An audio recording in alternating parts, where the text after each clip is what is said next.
Hi friends, welcome to my channel tours and travels by Madhavi. ఈరోజు మనము గోకర్ణం నుండి గోవా వెళ్ళేటప్పుడు వచ్చేటటువంటి ప్రదేశాలు ఏమిటి, అందులో చూడవలసిన ప్రదేశాలు ఏమిటి అనే వాటి గురించి తెలుసుకుందాము. ముందుగా బినగా మౌంటైన్ వ్యూ. ఈ మౌంటైన్ పేరు బినగా మౌంటైన్. ఇక్కడ కొత్తగా ఒక టన్నెల్ నిర్మించారు, దాని పేరు బినగా టనల్. ఇటువంటి బినగా టనల్స్ ఎప్పుడూ చూడలేదు. చాలా చాలా ఆనందంగా ఉంది ఈ టనల్ గుండా వెళ్తూ ఉన్నందుకు. చూడండి, ఇప్పుడు టనల్లోకి ఎంటర్ అవుతూ ఉన్నాము. చాలా స్లోగా నిదానంగా ఈ టనల్ని చూద్దాము అనే ఉద్దేశంతో. వావ్, లైటింగ్ అంతా ఎంత చాలా అద్భుతంగా ఉందో చూడండి. ఈ టనల్ పొడవు వచ్చేసి 1 to 1.5 కిలోమీటర్స్.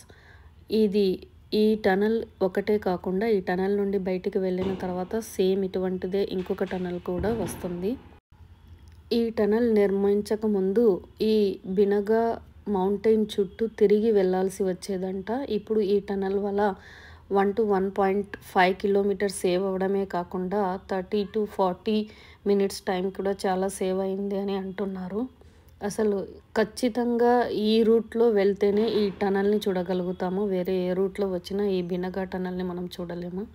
ఒక టనల్ అయిపోయింది, ఇప్పుడు ఇంకొక టనల్ ఉంది చూడండి.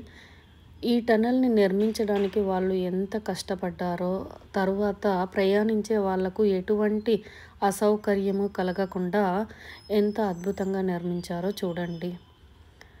అసలు ఆ లైట్ ఫోకసింగ్ అంతా, తర్వాత చుట్టూ కొండలలో నుంచి రాళ్ళు ఏవి పడకుండా ఉండడానికి వాళ్ళు చేసినటువంటి ఈ అద్భుతం రియల్లీ హ్యాట్స్ ఆఫ్ అండి. చాలా బాగా నిర్మించారు. మీరు కూడా గోకర్ణం టు గోవా వెళ్ళేటప్పుడు ఈ టనల్ని కంపల్సరిగా చూడవచ్చు, ఈ రూట్లో కనుక వెళ్ళినట్లయితే. ఈ టనల్ నుండి వెళ్ళేటప్పుడు మనం ఒక కేవ్లో నుంచి బయటికి వెళ్ళేటప్పుడు ఎలా ఉంటుంది అన్న ఫీలింగ్ని మీరు ఎక్స్పీరియన్స్ చేయవచ్చు. అసలు టనల్ చూడండి, ఎప్పుడో స్టార్ట్ అయ్యింది, అయినా ఇంకా వస్తూనే ఉంది. సో ఈ 1.5 కిలోమీటర్ వాళ్ళు కవర్ చేయడం వల్ల ప్రయాణికులకు ఎంత సౌకర్యంగా ఉందో చూడండి. ఇప్పుడు మనం టనల్ నుండి బయటికి వచ్చిన తర్వాత ఇక్కడ 2 రూట్లు ఉన్నాయి. ఒకటి కార్వార్కు వెళ్ళే రూట్ అయితే ఇంకొకటి గోవాకు వెళ్ళే రూటు. ఇటు సైడ్ వెళ్తే కార్వార్, అటు సైడ్ అయితే గోవా వెళ్తుంది. ఇక్కడ మార్క్ కూడా వేశారు, దాన్ని బట్టి చూసుకొని మనం మన డెస్టినేషన్కి వెళ్ళవచ్చు. మొత్తానికైతే బినగా టనల్ని చూపించేశాను. తర్వాత ఇక్కడ మీకు కనిపిస్తున్నది సముద్రము.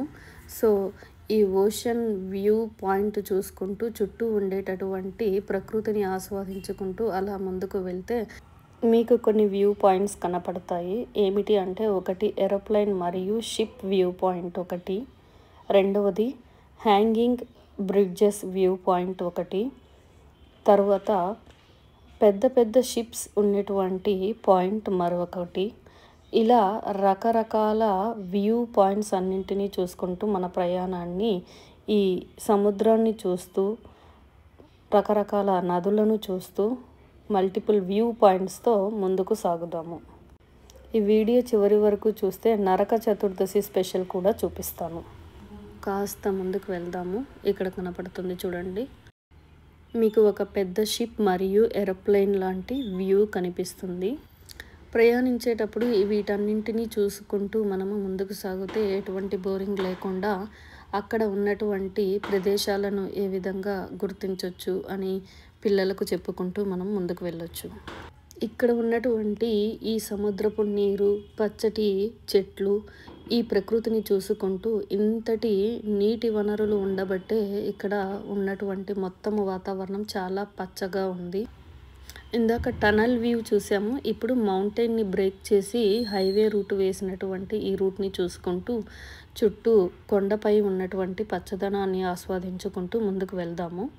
కాస్త ముందుకు వెళ్తే హ్యాంగింగ్ బ్రిడ్జ్ కూడా వస్తుంది. ఇటువంటి హ్యాంగింగ్ బ్రిడ్జెస్ మీరు బెంగళూరు మరియు హైదరాబాద్ మరియు ఫారిన్ కంట్రీస్ మూవీస్లలో చూస్తూ ఉంటారు. ఈవెన్ గోవాలో కూడా.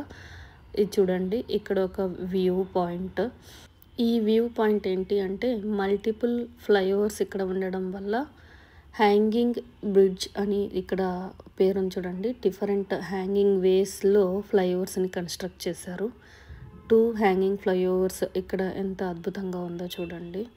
సో ఈ వ్యూస్ అన్నీ చూసుకుంటూ మన జర్నీ చేస్తే ఎటువంటి బోరింగ్ ఉండదు. మరియు మనము గోవా వెళ్ళేటప్పుడు ఏమేమి చూసామో అనుకుంటూ పిల్లలతో డిస్కషన్లో చాలా ఆనందంగా ఉంటుంది. వావ్! మొత్తానికైతే హ్యాంగింగ్ ఫ్లైఓవర్ ఒకటి దాటేసాము. ఇంకోటి కూడా వచ్చింది. ఇటువంటి ఇంకా చాలా ఉన్నాయి ఇక్కడ గోవాలో. ఇప్పుడు మనం హ్యాంగింగ్ ఫ్లైఓవర్ పైన వెళ్ళాము. తర్వాతనే దీని పక్కన ఇంకొక ఫ్లైఓవర్ ఉంది. అక్కడ కింది నుంచి వెళ్తూ హ్యాంగింగ్ ఫ్లైఓవర్ ఏ విధంగా కనపడుతుందో అది కూడా చూద్దాము. ఇప్పుడు మనకు ఒక స్టేడియం చూసేసాము ఇక్కడ పక్కన. ఓకే, మొత్తానికైతే ఆ హ్యాంగింగ్ ఫ్లైఓవర్స్ నుంచి కిందికి వచ్చేసాము. ఇప్పుడు హ్యాంగింగ్ ఫ్లైఓవర్ వచ్చేసి పైన ఉంది. మనము దాని పక్కన ఉన్నటువంటి ఇంకొక ఫ్లైఓవర్ నుంచి వెళ్తూ ఆ హ్యాంగింగ్ ఫ్లైఓవర్ని ఏ విధంగా కవర్ చేసాము, సో దాని వ్యూ ఎలా ఉంది అనేది కూడా చూసుకుంటూ నిదానంగా వెళ్ళొచ్చు. ఎన్ని హ్యాంగింగ్ ఫ్లైఓవర్స్ ఉన్నాయి చూడండి. అంటే ఈ ఫ్లైఓవర్ ఇంత స్ట్రాంగ్గా ఉండడం కోసం వాళ్ళు ఆ హ్యాంగింగ్ బ్రిడ్జెస్ని వేశారు. వావ్! ఏంటిది రాక్షసుల బొమ్మ మాదిరిగా ఉంది. ఎస్, కరెక్ట్ అండి. ఇక్కడ చాలా రాక్షసుల బొమ్మలను ఇక్కడ వీధి వీధికి పెట్టారు. ఎందుకు అంటే ఇది దీపావళి సందర్భంగా ఇక్కడ గోవాలో నరక చతుర్దశి నరకాసురుణ్ణి సంహరించడము అనే ఉద్దేశం కోసం ఇక్కడ వాళ్ళు బొమ్మలను ఒక రాక్షసుని రూపంలో వీధి వీధిలో పెట్టి వాటిని నరక చతుర్దశి రోజు కాల్చేస్తారు.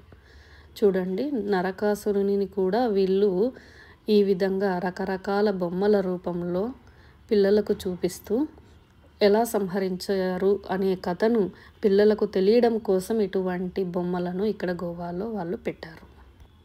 మేమైతే అనుకోకుండా అన్ఎక్స్పెక్టెడ్గా ఈ రూట్లోకి వచ్చాము.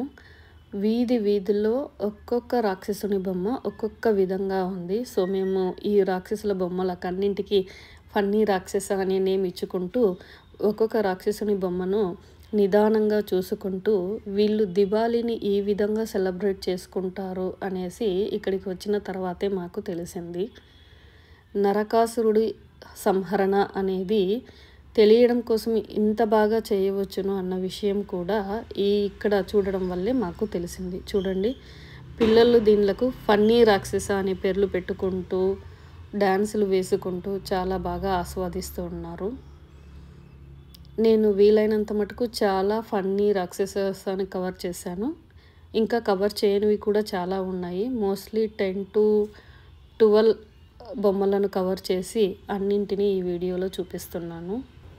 ఈ బొమ్మలన్నీ కూడా వాళ్ళు ప్లాస్టిక్ బాటిల్స్తో తయారు చేసి కాల్చేస్తూ ఉన్నారు. ఇప్పుడు మనము ఒక స్విమ్మింగ్ పూల్ని చూస్తున్నాం కదా. ఈ స్విమ్మింగ్ పూల్ నోవెటల్ హోటల్లోని స్విమ్మింగ్ పూల్.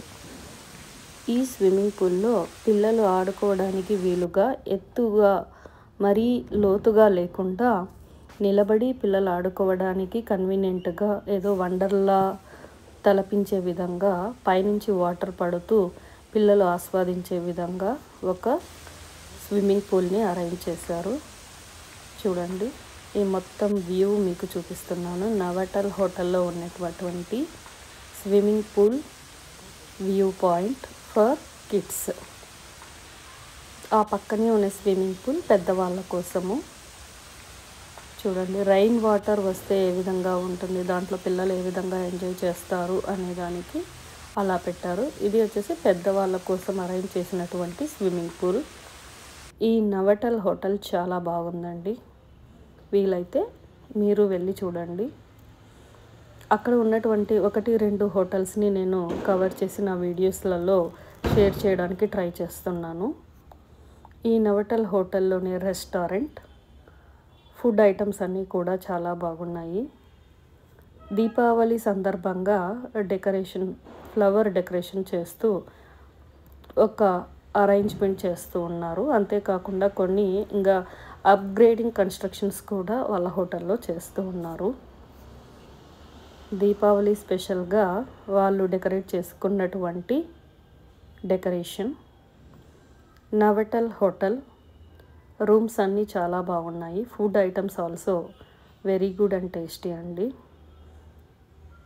చూస్తున్నారు కదా, దివాళీ సెలబ్రేషన్స్ సందర్భంగా ఇది ఎంట్రన్స్లో వాళ్ళు జస్ట్ స్మాల్ వెల్కమ్ అరేంజ్మెంట్ చేసి వచ్చే వారిని ఆహ్వానిస్తూ ఉన్నారు. This is about Novotel hotel in Goa. ఈ స్విమ్మింగ్ పూల్లో దిగేటప్పుడు కొన్ని రూల్స్ ఉన్నాయి. I mean swimming dress mandatory. ఇక్కడ ఏ డ్రెస్ అంటే ఆ డ్రెస్ వేసుకొని దిగకుండా కొన్ని రూల్స్ అండ్ రెగ్యులేషన్స్ పెట్టారు స్విమ్మింగ్ పూల్లో. That is for our safety only.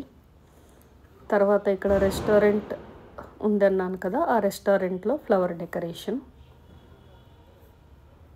ఇది ఫ్లవర్ డెకరేషన్. ఇక్కడ అన్ని స్వస్తిక్ సింబల్స్తో ఫ్లవర్స్ అన్నీ కూడా పోకలం అరేంజ్ చేశారు. కొన్ని స్వస్తిక్ సింబల్స్ కొన్ని అలా చెడిపోయాయి, బట్ మొత్తానికైతే ఫ్లవర్ డెకరేషన్ బాగుంది. ఇది అండి మన గోకర్ణం టు గోవా ట్రిప్లో ఉన్నటువంటి వ్యూ పాయింట్స్ అన్నీ ఈ వీడియోలో కవర్ చేశాను. నెక్స్ట్ వీడియోలో ఇంకా కొన్ని కవర్ చేస్తూ షేర్ చేస్తాను. సముద్రంలో ఉండేటువంటి పెద్ద పెద్ద షిప్స్ ఏంటి, తర్వాత ఇంకా ఇక్కడ గోవాలో చూడవలసిన ప్రదేశాలు ఏమున్నాయి అనేది మన నెక్స్ట్ వీడియోలో నేను షేర్ చేస్తాను. Thanks for watching my video. Before going to Goa, see this video, view all the viewpoints, and once you have been watched, please provide your comments on this. Thanks for watching.